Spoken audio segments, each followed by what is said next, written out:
Money FM 89.3, the best of the afternoon update. The afternoon update with Lynlee Foo. Good Friday to you. It's Lynlee with you on the afternoon update. Now, there's a lot of talk about AI transforming the way we work, but here's the thing. None of it really works without the right infrastructure underneath. We're talking about the networks, the connectivity, the systems that keep factories running, supply chains moving, and data flowing in real time. And across Asia, something big is happening behind the scenes with private 5G and edge computing starting to power everything from ports and plants to automated logistics. So what's driving this shift? Who's getting it right? And is Southeast Asia keeping up? Joining us today to break it all down is Rob Le Busque, Regional Vice President for Asia Pacific at Verizon Business. Welcome, Rob. How are you doing today? I'm very well, Lynlee. Thank you very much. Great to be with you. Great to have you join us from Sydney. Now, there's been a lot of hype around private 5G and edge computing, but what's actually driving the momentum right now in Asia? It's fair to say that private 5G and edge compute really is a once-in-a-generation opportunity to leapfrog ahead and transform our digital infrastructure.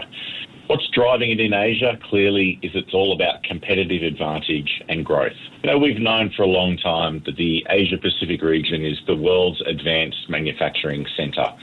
And this technology is almost custom designed to accelerate and transform those sorts of environments to create digitisation at scale and automation at scale. Another really important piece that's emerging here in the Asia-Pac region as well is it's not just about speed of production or productivity improvements. It's also about resilience in supply chains.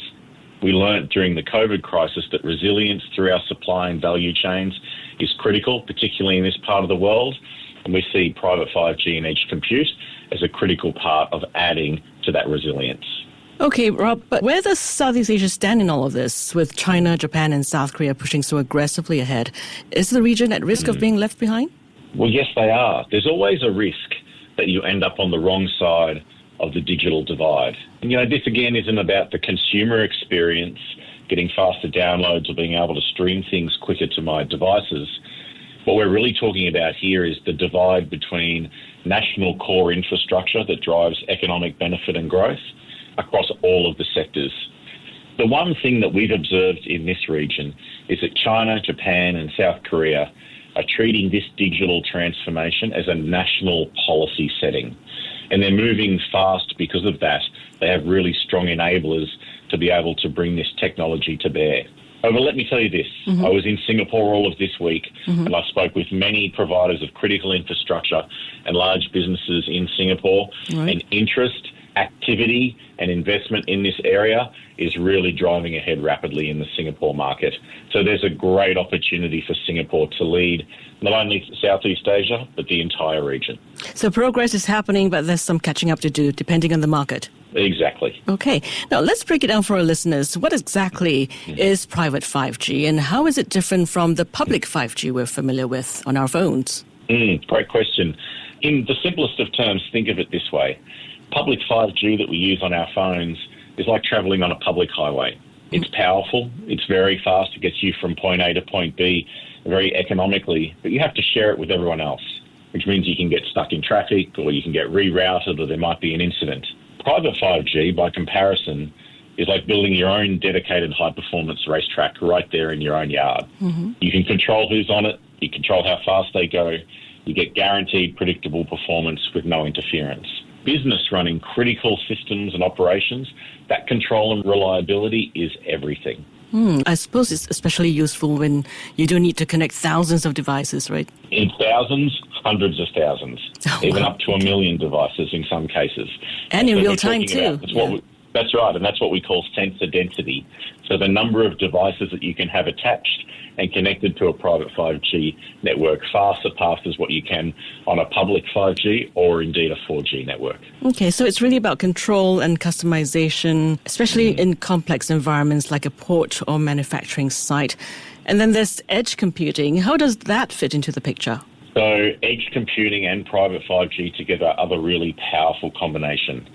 Edge compute is really important when you have massive amounts of data, for instance, like AI workloads, moving to a very distant cloud facility or a data center for analysis, and then moving all the way back again to where you need it most. Edge compute processes that same information and data right where it's created, right where it's needed. It becomes really important when milliseconds matter.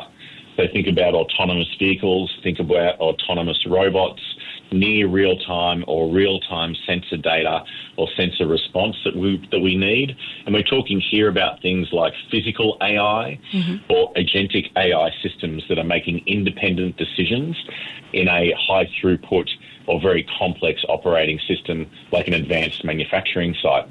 So the combination of private 5G and edge compute together gives you this incredible opportunity to run your business with millisecond accuracy, which is really so very powerful. Makes sense, I think. So instead of waiting for the cloud, you're getting instant decisions on the ground. You mentioned earlier that companies are probably moving from pilot trials to full-scale rollouts now. What are some of the biggest hurdles when they try to scale? Great question. The technology itself is really well proven. It's reliable, robust, and road tested across many, many applications around the world. The real trick is the integration with your existing technology. We know that in today's universe, when enterprises roll out a technology, it needs to be able to integrate and cooperate and operate with other systems that they already have. So modern 5G networks coming into a decades-old factory environment, working with very old operational technology, can be a challenge. These two worlds speak very different languages, and they have to work together. So moving from pilot to deployment is all about understanding your existing environment as much as it is about understanding the new technology like private 5G that you're bringing. And then not only a technology change, but also an organizational and cultural change as well to make sure that the technology gives you the business benefit that you're looking for. Sounds like it's not just a plug-and-play solution. There's a lot of operational change required behind the scenes. Very definitely. We like to talk about this sort of technology as a process, not just a product or a platform. Okay. And are many companies or are most companies ready to manage those risks, especially when it comes to cybersecurity and compliance? This is an emerging area, but one that's just so very important in today's world. Frankly, most organisations aren't, but they don't necessarily have to be. This complexity that they're operating in now is really significant. What we call the cybersecurity attack surface has expanded dramatically. You need to shift to new types of identity and access management so that you can verify who and what is connecting to the network. And businesses can get all of those benefits from working with a trusted provider that can help drive the outcomes and the benefits that they're looking for. So we very much position ourselves in our work with clients around the region as that trusted partner so that we can unlock that complexity for them and deliver the outcome that they're looking for. Okay. Rob, let's talk about regulation for a moment. How much of a factor are regional policies in enabling or slowing down deployment? I wouldn't necessarily say it's about slowing down deployment, but there's always a balance between regulation and policy and balancing those settings with the drive for investment, innovation and growth. With history as a guide, we know that when regulators have held back on heavy over-regulation, we've seen technology and innovation flourish. There's no difference as to why that shouldn't be the case for 5G and edge compute as well. We have a really tight relationship with regulators in all of the jurisdictions that we operate, talking about these matters and talking about the balance between regulation and governance for these new technologies in a way that provides an opportunity for investment and innovation to flourish. If we get that innovation and regulation balance right, then we're going to see tremendous competitive advantage and great steps forward for the region. Agree. Businesses not only need the tech, they need clarity and support from the policy side as well. Now, technology is evolving faster than ever, especially with AI accelerating everything.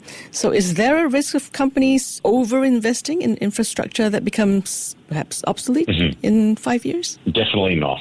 Okay. If you think about AI as the macro trend and arguably the defining technology for the next generation, then you must understand that intelligent networks like private 5G combined with mobile edge compute is the central nervous system for artificial intelligence technology. It is quite literally the superhighway that it will travel on, and it will enable AI technology to roll out at scale. Obsolescence is not the challenge. It's rolling out the technology and adopting it in a way that makes it consumable and gives you the flexibility you require and removes complexity from your environment. And that's why working with partners is just so important. I see. So it's about building adaptability into your infrastructure from day one. That's right. We call it secure by design or flexible design methodology. Okay. And finally, Rob, what should business leaders be watching closely over the next few years in this space? Well, the technology is advancing far faster, more rapidly than any of us would have anticipated. That's exciting, but ultimately business leaders need to be looking at that technology and always wiring it back to what is the business outcome, what is the growth objective that I'm looking to achieve with that technology. It's a really critical question for them to ask. And then the second thing I would have them think about is the skills required. So the skills required in the tech sector are changing, and we already had a significant shortage in the right skilled talent in the tech sector, particularly in cybersecurity and emerging network technologies. That demand will only grow in the future. So it's how we solve together the skills challenge and how we make sure that our investment in technology is delivering a business benefit as well. Fascinating, Rob. Great insights. And a timely reminder that connectivity is no longer just an IT issue. It's also a core part of business strategy. Absolutely it is.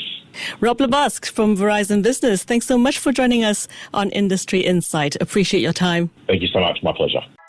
To listen to more great interviews, download our podcasts at audio.sg or download the audio app. That's AWEDIO, audio at the App Store and Google Play.